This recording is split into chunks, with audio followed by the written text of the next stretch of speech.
Hi again! Happy Sunday! Blessed Sunday! Ayan, kanina sabi ko Happy Saturday. So, destination complete. Nandito na kami sa Mercy White Beach Resort. But then, ayan, so galing kami doon, yung papasok. Nandun yung main gate. So, this compound, it houses 3 private exclusive resort.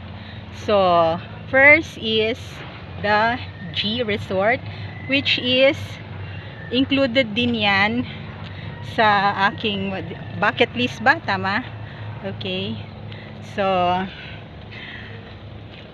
yung isa, under renovation, ang hirap i-pronounce, parang French na naman, na view, whatever. So, I might as well ba yan? Ang init kasi kaya nakapayong ako. Ayan yung G Beach Resort. Kaya ako lang naman gustong puntahan ito kasi G as in Jer, sabay ganun. So parang lapitan ko lang to. Welcome. Ano yan? Jose Castro. Wag dyan, hindi ako guest dyan. Ayan.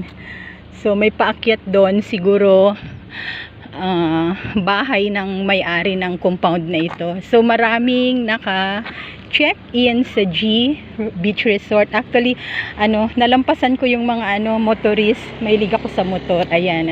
Ano ba yan? Aerox. So may mga riders tayo dito. Aerox. At hindi ko alam yung isa, whatever. Okay. So ayan.